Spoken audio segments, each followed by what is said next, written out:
And we do want to go back now to the president, who is in Michigan, a short distance from where he is speaking. A new trade connection between the U.S. and Canada is now open. The Gordie Howe International Bridge had its first day of traffic today. The bridge offers an alternative to the privately owned Ambassador Bridge. It opens 1 week after President Trump announced new 50% tariffs on some Canadian goods. And Drew Dilkins is the mayor of Windsor, Ontario, Canada, and he joins us now. Mayor, great to see you. You have been mayor of Windsor, I will remind you, since this bridge was like a fever dream for your city. So, go ahead, take a beat. I know you want to celebrate the fact that it's actually open to traffic now. But we're all wondering, where does a city like yours go from here? I mean, no one could have imagined when this bridge was going up that, trade relations with the U.S. would be where they are today. Well, Paula, it's been 25 years in the making from the start of the conversation about the Gordie Howe Bridge until the year that it opened.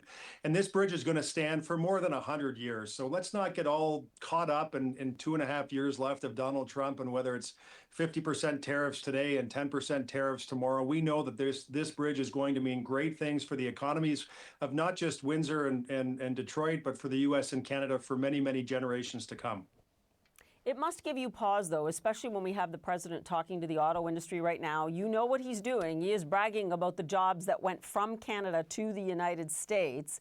Mayor, I don't have to remind you what's on the line in the auto industry for Windsor. Are Trump's intentions here an existential threat to the industry?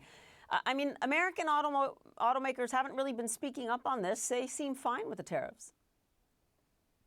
Well, I think what they're trying to do is navigate a very complex web with a very complex partner. And they know that in normal years, there's about 2 million vehicles sold in Canada as a country, that they can't hive everything off and kill the auto industry here and then expect to be able to sell 2 million vehicles made in the United States. We have created something here that is incredibly special. And this goes back to the 1980s with the free trade agreement that morphed in the 90s to the North American Free Trade Agreement. We brought Mexico in the fold.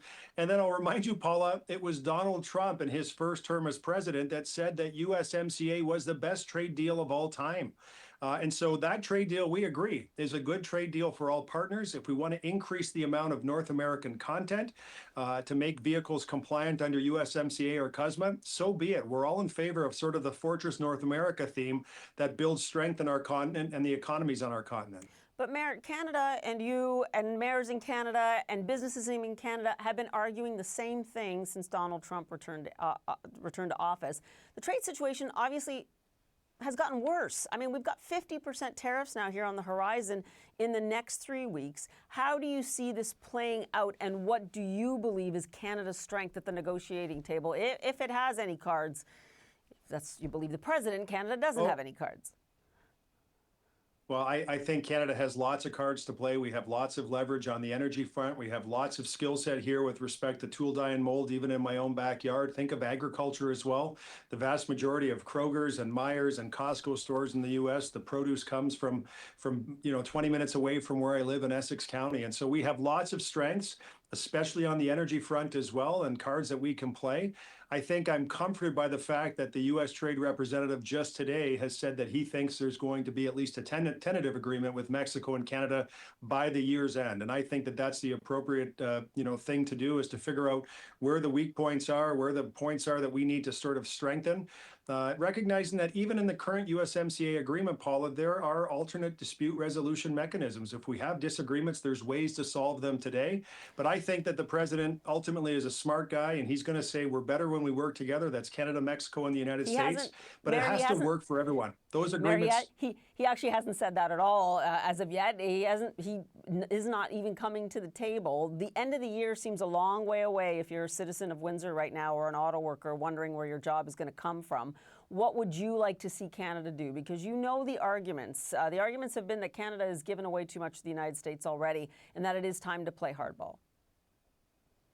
Well, listen, I think there's the bluster that comes with appealing to your domestic audience, and then there's the work that has to happen behind the scenes. And I'm quite comfortable that Dominic LeBlanc, our industry, our U.S. Canada trade representative and minister, Prime Minister Carney, that the entire team is well armed with the strengths and the abilities that Canada offers to the United States vis-a-vis a comprehensive agreement that resolves all of the issues and allows things to move forward. We are absolutely stronger when we work together, and it's in the best interest of Americans. You see what's happening. We've always said, Paula, that a tariff on Canada is a tax to U.S. consumers, and it's playing out. It is playing out. And unfortunately, U.S. businesses are just simply paying the tariff at this point, but that cost gets passed along in the supply chain. It's certainly in the data, it shows that Americans are paying. I'm not sure that businesses, though, are speaking up about it in the United States, at least not yet. Drew Dilkins, I will have to leave it there. I will remind everyone, there is a pedestrian crossing on this Gordie Howe Bridge that opens in August. Yes. I'm sure it is stunning, so I encourage everyone to take advantage of that. Drew Dilkins for us, the Mayor of Windsor. Appreciate it.